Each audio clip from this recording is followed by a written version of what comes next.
You in this battle, man, I'll soon be dead. I'll glue your face to my dick so I can fuck with your head. I got metaphors coming through my pores. You probably never been in a battle before, so I hope you realize your mistake. There ain't no party, got some candles, this won't be a piece of cake. This is so exciting, man. I mean, we're doing something a little different today, but might as well start off using the same intro I usually use, because I don't want to disrupt the listeners' lives too much. So, folks, welcome to the Before Hours podcast, an internet radio phenomenon hosted by an occasional morning person. I ask the most interesting people I know about their sleep, their routine, life, love, stress, and setbacks, and whatever else comes to mind. If you're enjoying this, you could do one of two things. You could comment on the YouTube video. If you're watching on YouTube, dude, YouTube loves comments. I'm trying to get more comments. Say whatever you want. Say I look like Mark Zuckerberg. Say I look like a leprechaun. Say you hated this podcast. Because the thing is, the algorithm doesn't know the difference between love and hate. It's like an abused stripper. You know, any attention is good attention. And follow me on Instagram, even though that's a bad app for your brain and you shouldn't use it at all. My new thing is I have my phone on grayscale, right? And grayscale has like legit saved my life from staring at my phone when I'm not supposed to be staring at it. If you put your phone in grayscale, which is just putting it in black and white, if you go to accessibility on iPhone, Android users, I can't help you. And I'm not better than you. I actually have close to no money, but the first phone I bought was an iPhone, or that my dad bought rather. So yeah, use grayscale. And if you must use Instagram, if you were born after 1995 and you're addicted to it, I know that sounded condescending and it was, use it 25 minutes a day, set an alarm. And then when that alarm goes off, just don't use it for 24 hours and you'll feel better. But if you are a struggling comedian and you want people to pay attention to you, you kind of do have to have an Instagram. Sorry, long tangent. So basically follow me on Instagram. That helps out tremendously. I email clubs and I tell them I'm very funny. Here's a minute of me doing comedy. Here's 7 minutes of me doing comedy. Here's 15 minutes. Here's an hour. You can watch whatever you have time to watch. I'm very funny. Which sounds gross to say, but I don't know how else to get their attention. I can't tell them that I have 2,500 followers. That's not impressive. If you're a woman and you post one bikini picture, you have more followers than I have right now. So we need to change that. So if you guys like this or hate it or feel indifferent, please follow me on Bobby Sheehan LOL, because you know I bring the laughter. And you must have noticed by now that I don't have a guest. And, it's funny because I booked the room for today. I'm recording on the 30th of January. I don't know why I said it like a pre-Civil War president. The February. Oh, dude, I'm a fucking idiot. Too bad I want to talk for a living. But I recorded, or I booked rather, the space. Shout out to Connor, by the way. He's the man behind the curtain. Say hi, Connor. Hello. He's a good man. I told him this off mic, so don't think I'm just talking smoke. But of everyone that I know in my life that describes themselves as a young entrepreneur, Connor's the only one that actually is. You know what I mean? Most people, and by the way, I don't think he describes himself that way. I describe him that way. That's the thing. You can't tell people what you are. You got to do something, and then people tell you what you are. You know what I mean? Coming from a guy that just described himself as funny 3 times in a row. But yeah, I booked the studio time for today, January 30th. And I booked studio time for tomorrow, January 31st. And the plan was to have a guest today and kind of fuck around tomorrow. But as luck would have it, last minute situation, the guest couldn't come. And I was like, damn, I feel like I manifested this. I mean, I don't really believe in manifesting. I might be the least superstitious person I know. And I'm not saying that as a compliment. I think if I I think if I let myself think magically sometimes, I would be happier. Like I watch people gambling, and the fact that they could be like, oh, I've lost this many times. I'm due to hit blackjack or whatever game they're playing. And either they don't know that that's illogical, or they're able to turn their brain off for a second to have fun. But I can't gamble. I mostly because I have no money. The last time I gambled, it was a $15 minimum on a blackjack table, and I played 2 hands, lost $30, and thought to myself, that was not fun. I'd rather. Well, I'm a recovering alcoholic, but that's rational to be addicted to alcohol. Because if you drink alcohol, you will get drunk. Don't do it. It's a waste of time. Anything you could get addicted to is usually a waste of time, unless you're a workaholic. God damn, I wish I was a workaholic. That'd be nice.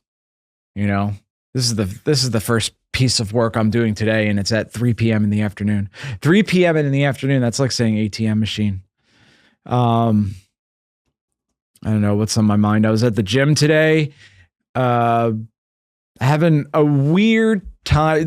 If you've listened to this podcast, you know I had to take a whole month off of working out because everything hurt. And you know, for the longest time I was like, you know, be a man, that dumb thing all men do.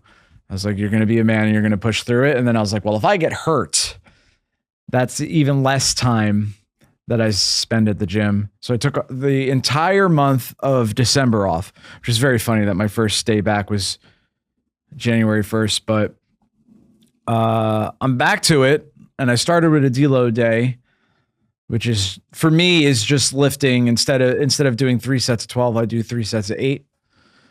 And then I did that for a little while and I felt good. And now I'm back to lifting to almost failure. I can't lift to true failure anymore because I go to Planet Fitness and apparently I'm too hyper masculine for Planet Fitness because I was doing the leg curl one time and I'm going to push the microphone away because I'm going to make a loud noise. I went, ugh! And that was enough to have a teenager come up to me and say, you can't be making noises like that. Which was, dude, what a silly situation. I felt bad too because he was maybe 16 and in his mind, I'm a man, you know, which is very funny. But he was like, he's like the teenager from The Simpsons, the guy that works every teenage job, that character. Excuse me, sir, you're not supposed to make noise in the gym. And I'm like, dude, it's fine. I'm sorry. So anyway, now I'm lifting like 1 rep in reserve, right? So instead of when I feel like the next rep will be my last one, I stop. So I've been doing that for the last week, but I've been getting dizzy on my last reps, which are not great. That's not a great thing to happen, I don't think. And so now I'm not even squatting to full failure because I'm afraid I'll pass out and hit my head at the gym. And then I'll end up on TikTok. It's the only way I'm going to be on TikTok, by the way, guys. Whether or not the ban happens, it is a Chinese psyop that is trying to turn our children into jihadists. And that sounds like a conspiracy theory, but look into it, dude. It's clearly not. It's weird that Trump might save TikTok because, I mean, I got introduced to it and I was like, oh, well, this is the leftist app. This is like the exact opposite of Facebook. Like Facebook is your MAGA uncle whose son died from a heroin overdose a few years ago. And he's just posting like, you know, COVID memes or whatever. And then TikTok is like, you know, I know people say it as a joke, but I have seen TikToks of people being like, I have 3 genders, you know? And I personally, I only have 1. I'm a man, technically. Fuck, where was I going with this? I feel like this is going to happen a lot. I know people, by the way, are going to say that I'm copying Bill Burr. And I feel like people would think that regardless of what I say, because I have bright red hair. I look nothing like him, but gingerism being what it is, people say I look like redheads that I do not look like. I don't look like Conan O'Brien. I don't look like Carrot Top, although he's fucking jacked, dude. That'd be nice. I feel like Carrot Top has like a nice life because he just has like a Vegas residency and he's resigned to the fact that no one respects him. You know what I mean? That's the thing. I saw an old interview with Eminem, and he talks about, this is early in his career, and he says, I don't care about money. What I want is the respect. And I used to feel that way, but now I'm in my mid 30s and I have so little money that I'm like, maybe I'll fucking trade money for respect, dude. You know? Maybe. Because you can't pay your rent with respect. You know what I mean? And you get used to shit too. Like that's the hedonic treadmill, is you're just like, things you get regularly don't mean anything to you. You know, like when I started comedy in 2016, folks, I'm coming on a decade. But when I started, whenever anybody said, hey, I liked your jokes, which was rare in the beginning. It's fucking rare now, huh? Am I right, folks? I said it so you didn't have to. Although if you want to bully me in the comments, please do. All I need is engagement. But you just get used to that. It sucks to say. It sounds arrogant. But now people are like, after a show, you were so funny. I'm like, thank you. $20, please. Yeah, maybe that's what I should do. I should ask people for a tip at the end. You know, I got this one comedy club that just will not pay me. And I got to stop bitching about it because I still perform there. So, you know, what other job would do? People say they love their jobs. What other job besides entertainment would you do for free? You know, if you were a sex worker and the client was like, this is great experience for you, you'd be like, come on, I need the money. The most I've ever made in one sitting of doing comedy was actually $700, which is that's too much in the other direction. I will say that $10 is not enough, but $700 is too much. And it was this corporate thing. And I was just, so the thing I like care about the least is the thing that I made the most money doing. It's very funny, but I had to roast a brand. Because I think if you're in the marketing department of a company, you don't really know what to do. And I say this as someone that used to work in marketing. That's actually when I made the most money. I made 6 figures one year being in marketing, and that I was like, I'm not contributing to society at all, you know. And low 6 figures, it was like just above 100, but which is how I was able to not do anything besides comedy for a full year. That was fun, dude. That is okay. Going back to the having money thing, it's good to have money because when you have money, you just don't worry about shit. And when you don't have money, you kind of worry about shit a little bit. And thank Christ I don't have kids, dude. Having kids and having no money seems so fucking stressful to me because, like, I am basically like being a meme right now, you know? Like, I'm not going to end up homeless. I could always move in with my parents. And everything else is just like, well, keep your head above water and like have a nice time. And otherwise it doesn't really fucking matter. And I mean, it doesn't matter if I die. And I don't mean that, don't get sad, you guys. Like I like life, but like, oh, actually that's a Louis joke. That's a Louis joke, right? He says, if you don't have kids, then you could die and it kind of doesn't matter. He says, I mean, your mother will cry at your funeral, but that's it. And that sucks, by the way. Every time I think I have an original thought, it's a Louis C.K. joke. You know that episode of South Park where it's like, it's sort of meta, like Butters is trying to think of as Professor Chaos, he's trying to think of like a funny thing to do or a chaotic thing to do, I guess. And one of his friends keeps saying, you know, Simpsons did it because Simpsons, you know, at the time even had been on for over a decade. So they covered every conceivable topic. And of course that was, you know, they were sort of poking fun at the fact that people were saying South Park was a Simpsons ripoff. If the Simpsons said, you know, retard and faggot and stuff. But that's kind of how I feel about stand-up. Whenever I have a new idea, I'm like, did Louis C.K. do this? And I don't look like his penis, by the way. Please stop saying that. Unless you want to write it in the comments. I'm trying to up the engagement, but I'm still trying not to have TikTok. I almost felt vindicated for a second because I've never had TikTok. I think it's bad for the Chinese government to have my data. I love Chinese people, but I don't love the Chinese government. Every time Chinese people want to have a good time, the ignorant ass Chinese government gonna fuck it up. I wonder who's gonna get that reference. But yeah, I'm like, I'm never gonna have this. I'm just gonna have Instagram. And at the time, I was like, Mark Zuckerberg is gonna, collect my data, and I already look like him. And I don't care. I'm not one of these eat the rich liberals. I think if you make money, that's fine. Just don't hurt anybody. And I guess people will argue there's only so much money you can make without hurting somebody. But I don't know if I believe that.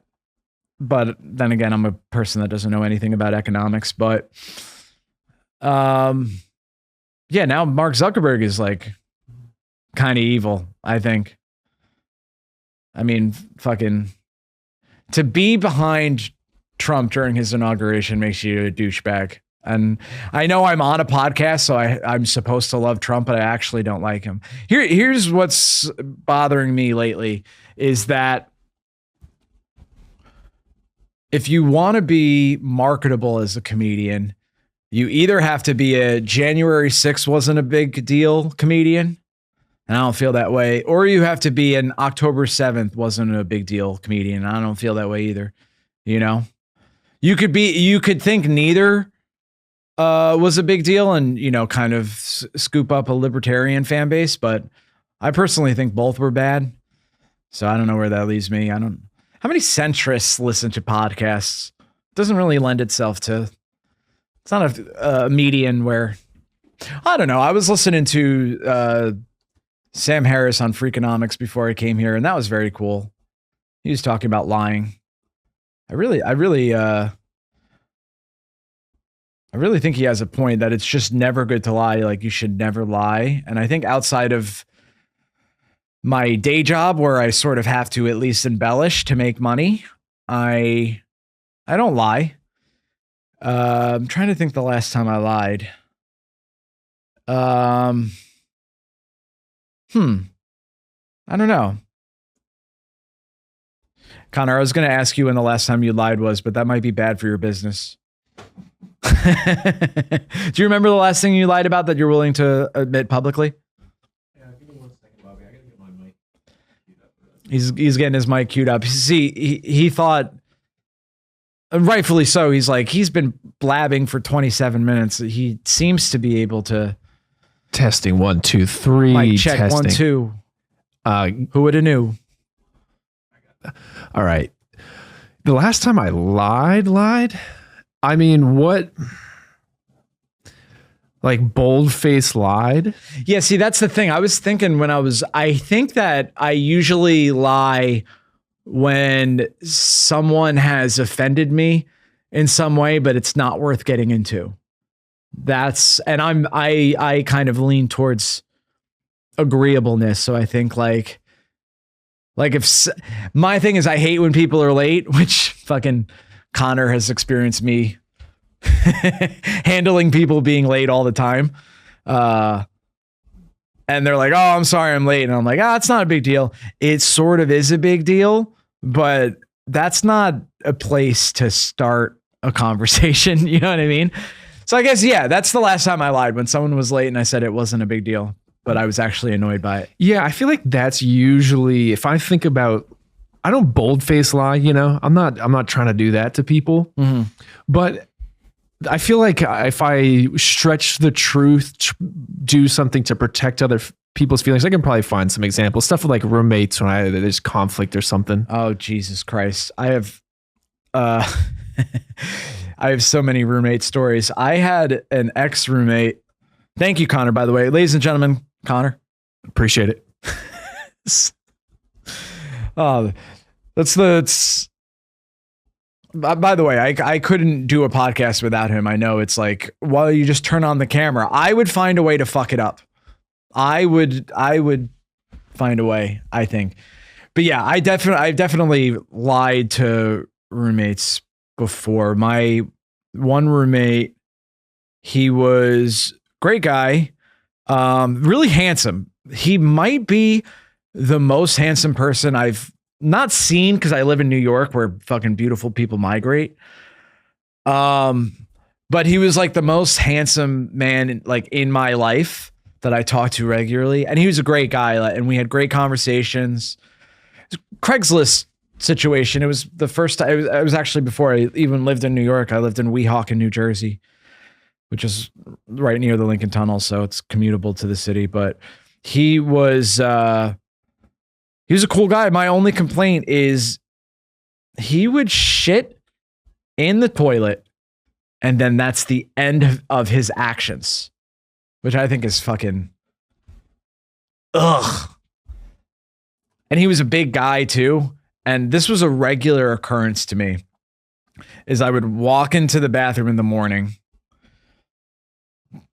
and I wanted to shit, right? And the toilet bowl, like the lid was always closed, and I would open the lid and there was like a big stinking pile of shit that was there for, I don't even know how long. And I talked to him about it, and I didn't have the language for this back then, because this was 2016, but he was gaslighting me for sure, because he was like, oh, sorry, I know sometimes the plumbing isn't good. I'm like, motherfucker, you forgot to flush the toilet. You got to own it. And I get, because I have fucking, I'm not going to say I have ADHD.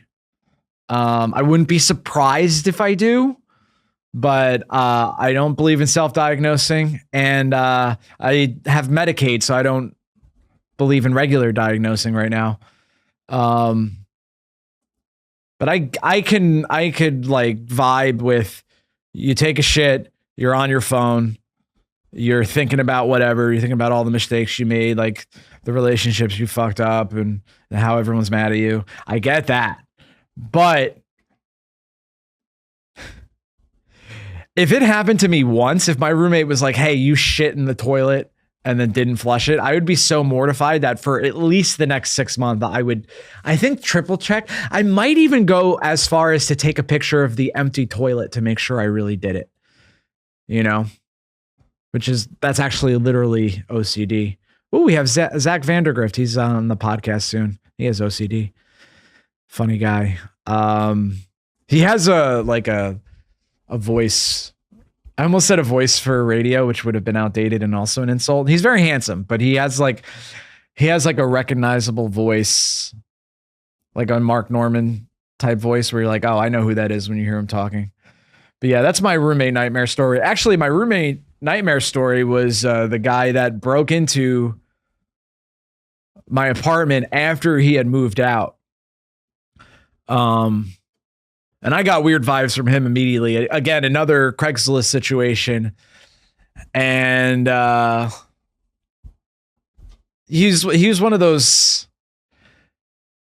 how do I describe this? You ever like meet somebody and they're just so much? They're just such, like, you want to tell them just to calm down. And I know I'm that for people sometimes. Like I talk louder than usual. I'm very extroverted. I talk with my hands, marron. But the first time I met him, I wanted to tell him I'm like, you have to lower your voice a little bit. It's late at night. You have to relax. So that type of energy. And he, I guess, got fired because he stopped paying the utilities. That was very stressful because I was covering the utilities, and then I would send him a Cash App request. I'm not going to say anymore, but I would use Cash App. And he just stopped paying, and I'm like, dude. And eventually he's like, I have to break the lease. And he kept sending me, the thing is, okay, Weehawken, New Jersey in 2016, the rent, it was a 3-bedroom apartment where each person paid $750, which is like incredible. And I was paying that much because I'm a starving artist. Still am 10 years later. But I think it attracted a lot of people who the most they could pay for rent was $750, which meant sometimes that they were a lunatic, right? I know other places in the world and fucking the country, you could pay $750, no problem. But in New York City, that's poverty rent. But anyway, he had to break his lease, and he sent me this guy, like this other guy, like this middle-aged dude, kind of not dressed well, didn't smell great. And I had a bad feeling about him. And my landlord did a background check on this guy. He didn't have to do much of a background check. Apparently the address that he said he currently lived at was a homeless shelter. So that was kind of interesting. I'm sorry, an unhoused shelter. I don't know anybody in real life that actually says that other than like people I see performing at Mike's in Brooklyn, which is a terrible idea. Don't do it. But yeah, I don't know. That guy, we ended up just not getting his deposit back, which I think pissed him off. So anyway, this is like a few weeks later. I come back to my apartment from work, and I'm hanging out in my apartment for like hours. And then I go to use my iPad, and my iPad is gone. And I'm the type of person, like, I am hyper orderly, and it's not because I'm fucking super conscientious or anything. It's just because I have such a shit short-term memory that if I don't put something in the same place, I'm going to forget where it is. So I'm like, okay, something's wrong. And then I asked my roommate, I'm like, is anything missing in your room? And some of his cash was missing, which apparently he had cash in a shoebox under his bed, which seems like something a literal child does, but I don't know. So then we tell the landlord, and the landlord's like, well, let's not jump to conclusions. Then there's a side door in the apartment that I walked right by, had been shouldered in. So whoever did it knew about the side door, knew that it could be easily shouldered. And I call the police, and I'm not anti-police, the listeners know, which again makes me less bookable, because you got to be MAGA or ACAB. You can't be a centrist. Nobody's interested in that. It doesn't make for good podcast clips. I'll say that much. But I will say this cop was not super helpful. And I sort of got where he was coming from at first, because, you know, I'm like, someone broke into my apartment and I know who did it. And he's like, well, okay, I don't know who you are, if you have a vendetta. I think I was pretty good at being stoic and not as upset as I otherwise should have been. Because that's the thing, is you have to, I think if you're calm in any stressful situation, it makes everyone else calmer. But I'm like, yeah, I'm pretty sure my former roommate is the one that broke into my house. And he goes, well, there's been a lot of break-ins in the neighborhood lately, which I lived right on the Hudson. So it was a 15-minute bus ride from Port Authority. So if you lived in New York and wanted to rob people in New Jersey, that was the place to do it. But I'm like, I'm pretty sure it's my roommate. And then I did the Find My iPhone thing with my iPad. And I'm like, my iPad is currently in Newark, New Jersey. And he goes, well, again, let's not jump to conclusions. And I'm like, I know exactly where my iPad is. I have the coordinates. Can you go and get it? And he was like, listen, I'm going to call you back tomorrow. And I'm like, fucking girls, job interviewers, and cops. If they say they'll call you back tomorrow, they're not. That's what I've learned. So never got my iPad back, but I still back the blue. I mean, I don't actually say that because that's like a hyper emotional slogan, but I mean, the listeners know I'm not anti-police and I'm not anti-Israel. And if I was, I think I'd be booked more. But I also think if I get a jaw implant, I'll be booked more. When I had Jill Wiener on, I don't know why I pointed over there, like she's still sitting over there. I'm actually doing a really good job of not looking at the monitor, which I think is great. Because I have this thing, if I look at myself, I can't not look at myself, you know, like if a mirror is around. And Connor was really nice enough to be like, will this distract you? And almost as a challenge to myself, I lied. Yikes, dude. The last lie I told was to the man that is making this all possible. But yeah, I look at myself a lot, which is interesting because I'm not like a huge fan of what I see, but I think it's who's the guy that wrote How to Make Friends and Influence People? Carnegie? Was it Dale Carnegie, I think? How do you get to Carnegie Hall? You fucking jack off. But you got it right there, Bobby. Oh, is it right? Dan Carnegie? Dale Carnegie. Okay. Hell yeah, dude. Yeah, I never read that book. I feel like I'll be in a very bad place in my life if I'm reading that level of self-help. But we'll see. But I do, okay, because I have listened to a YouTube summary of how to make friends and influence people, and that's cool. But one of the tenets of the book is remember someone's name when they tell it to you and say it to them often, because a person's own name is the most beautiful sound in the universe. Which I don't know if that's intentionally like hyperbolic or not, but I guess like people love the sound of their own name because it's their name, and all of us are at least low-grade narcissists, right? So I think that's the same thing. When I see my picture, I'm like, or my image rather, I have to look at it. And yeah, and I think next time I'm going to sit on the other end, because this is oh wait, actually no, I don't have the best hairline, but I have the same hairline I've had since I was 15, so I don't think it's going to get any worse. Although one of my uncles has like the LeBron fucking hairline, so who knows? Yeah, I was listening to a lot of YouTube today while I was doing what I was doing. My new day job is, some would call it a telemarketer, but I prefer inside sales representative.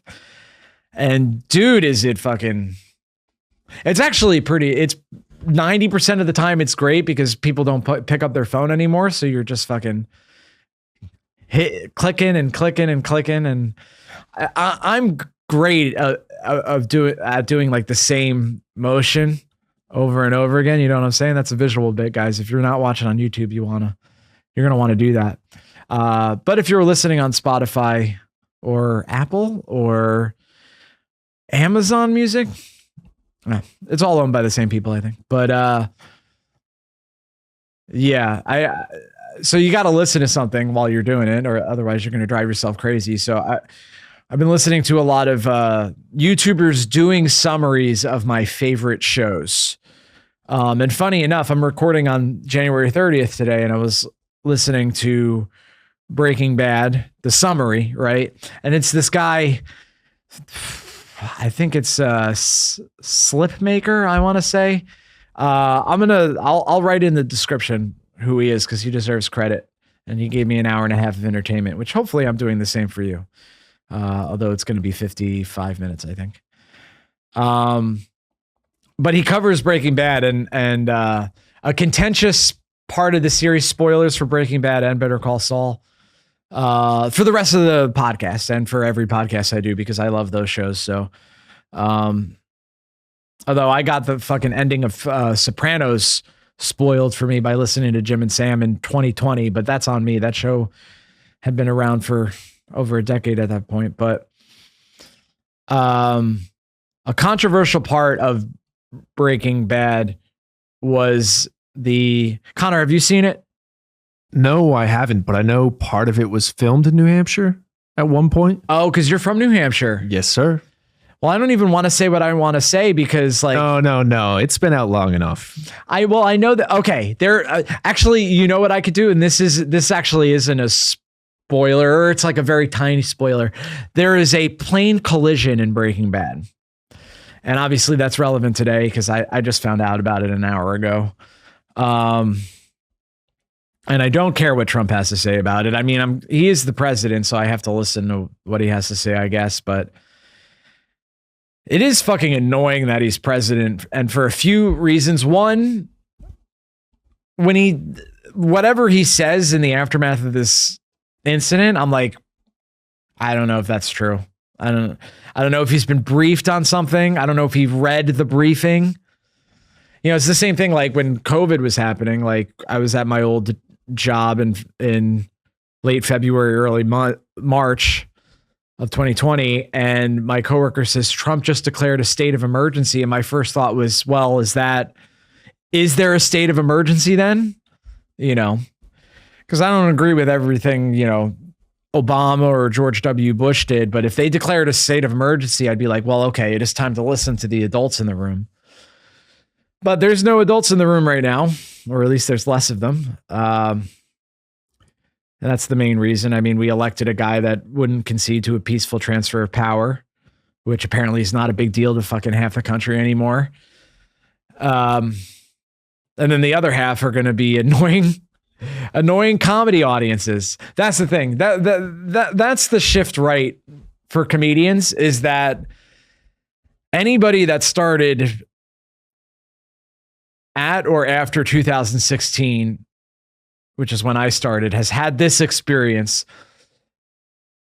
Almost always a person being annoying at a comedy show, you shouldn't say that pearl clutcher at a comedy show, is going to be left of center. So I can understand why a comedian would gravitate towards the right, because that's what everybody does, right? They have their like fucking their sacred cow, and that's how they vote. But I don't know, having a functioning democracy where someone loses an election and then they admit that they lost and don't cause a fucking attempted insurrection on a ceremonial vote counting day. See, that's the thing, dude. I want to be a fucking guy that says stuff, but I can't talk, you know,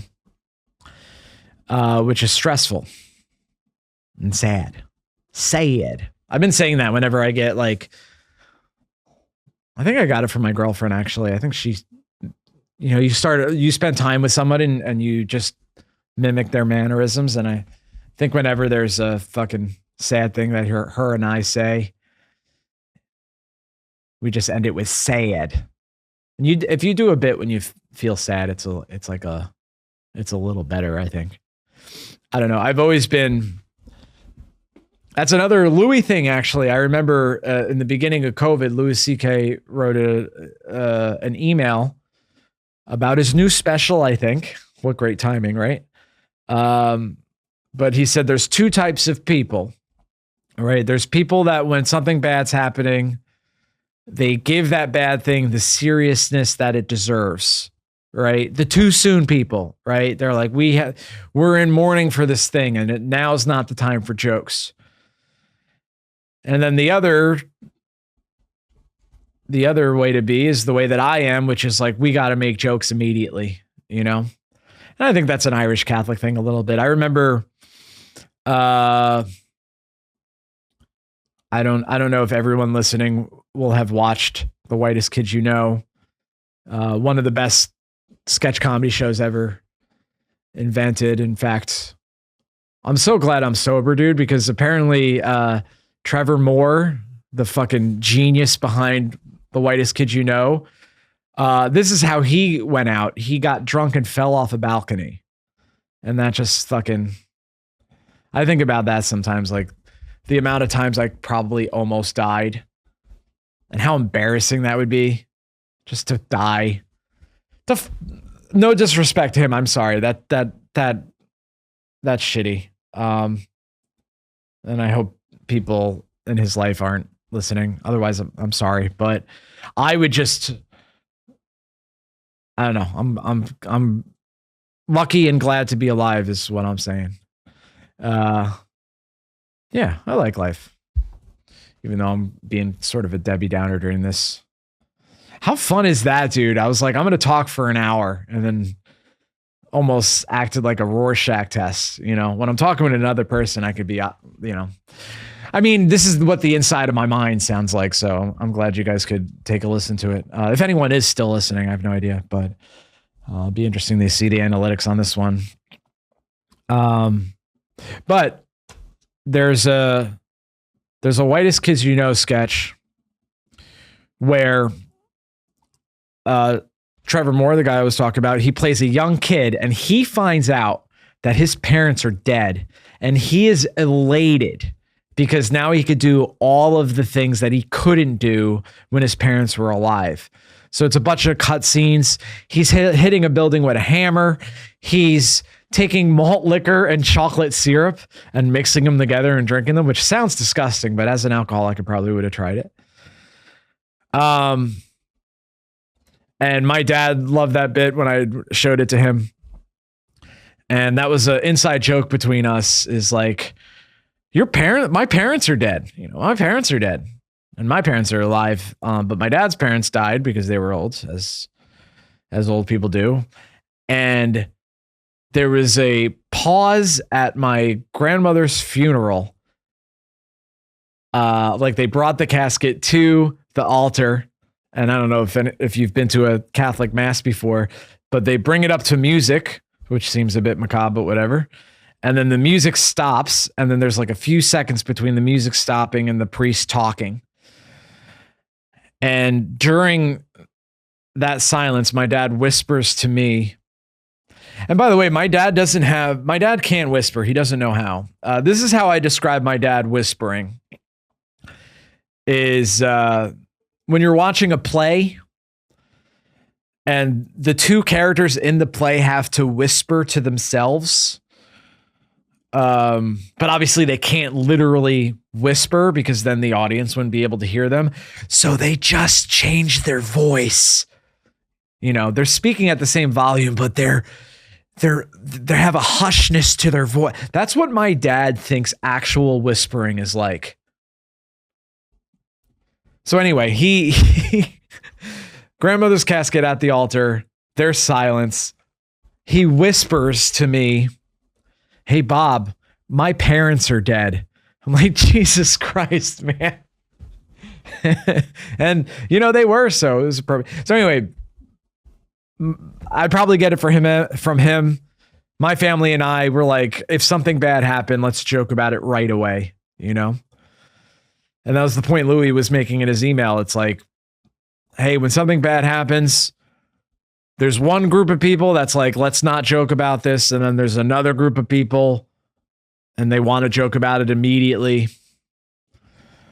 And neither one is like right or wrong. It's just how you feel, And I think both, he makes this point. This is an original thought that I had, but like both people think that they're quote unquote right. And it's just not how it works. Like you can't force someone how to feel, Fucking, I wish I could force myself how to feel. I've been trying to meditate more, to kind of keep my mind quiet. I mean, I have an active mind, which is good for talking to yourself for an hour. But it does sort of, it's a thing I think a lot of creative people have, where they have the constant da da da da da da da da da, but it gets to be a bit much sometimes, So I've been meditating. I use the Sam Harris waking up app for it. I'm gay for Sam Harris. If you haven't noticed, I bring him up constantly. But I mean, when I read The End of Faith at 14, I'm like, fuck, there is no God. I should listen to what this guy has to say, And I agree with him, I think, on almost everything. I don't agree with him on doing jujitsu. I think that's way too dangerous. I have friends that do jujitsu. My buddy Ori, he's Israeli, so he could be named that. He wants me to do jujitsu. He's like, you're compact, which is a nice way to say short. So he's like, you'd be so good at jujitsu. And I'm like, dude, I'm terrified of getting hurt. I mean, I exercise, like I lift at the gym, but there's so many less variables when you're lifting. It's just like, make sure your form is good. And I know eventually I'll fucking pull something, or, oh my God, a bicep tear. That would fucking suck. I'm scared of that. Or a chest tear. Also, I think I'm a little too, I don't want to say I'm a nice guy because that has different connotations now, But I think agreeable. I'm a little too agreeable to fight somebody even consensually, if that makes sense.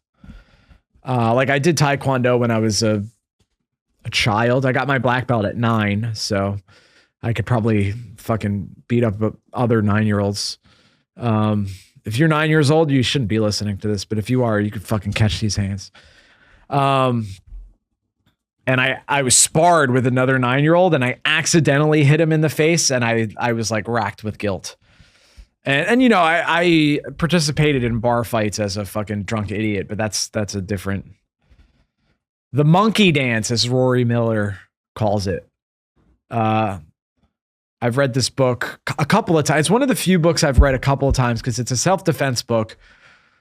And I live in New York City, and listen, New York City is not as dangerous as Fox News makes it seem, but it's not as safe as MSNBC makes it seem. I'll put it that way. Things have gotten weird since 2020.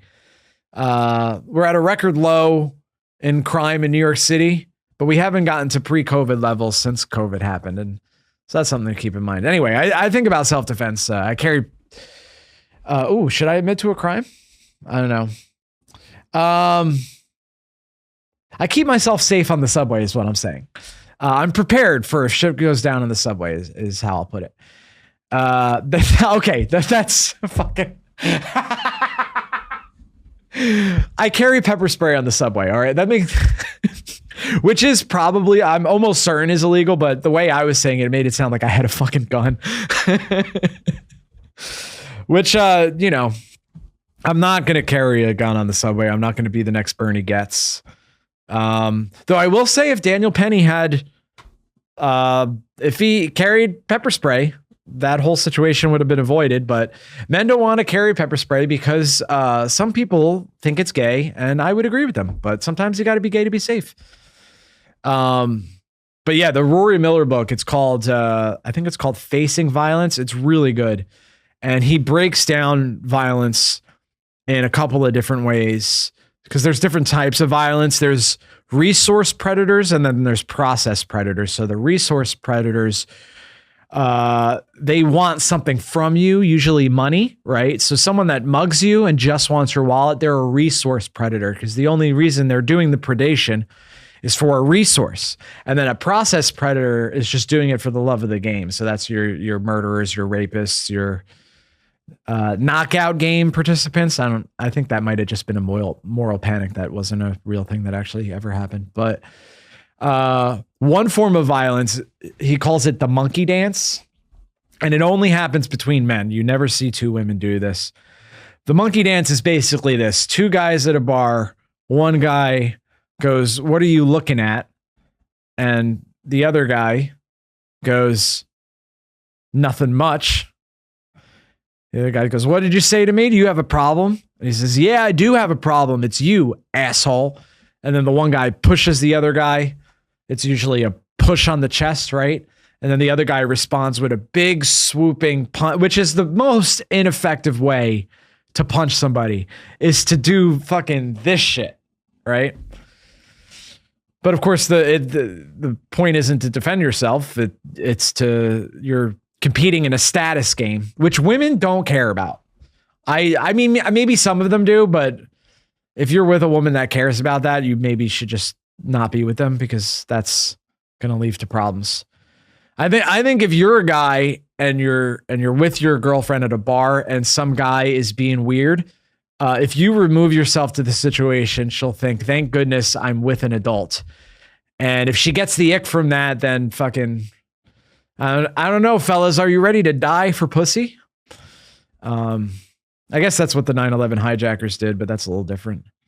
You know, pussy, but celestial pussy, but pussy nonetheless. I don't know, dude. If you told me when I was 20 that I got to kill 3,000 people, but I'll get pussy afterwards, I'd be like, I'm listening. You know what I mean? I've outlived all the 9/11 hijackers, which is weird because I'm 34 and Muhammad Atta, he was 33 and got radicalized in Germany. I mean, he's from Saudi Arabia, but living in the West made him feel disillusioned. So he was radicalized in Germany. Not the first person to be radicalized in Germany, huh? That's a reference to the Tiny Mustache Man. I will always refer to him as the Tiny Mustache Man because I don't want to get demonetized or age restricted. Wow, that was a whole bunch of nothing for almost 60 minutes, I think. Well, guys, if you like this, let me know in the comments or DM me on Instagram on Bobby Sheen LOL. And if you don't like it, don't lie, right? Don't do what I did to Connor right before we started, right? Let me know. I want your honest feedback, constructive or non-constructive. I have thick skin. And remember, folks, early to bed, early to rise makes a man healthy, wealthy, and wise. I'm just plain Night Owls. You know I love you. Thank you.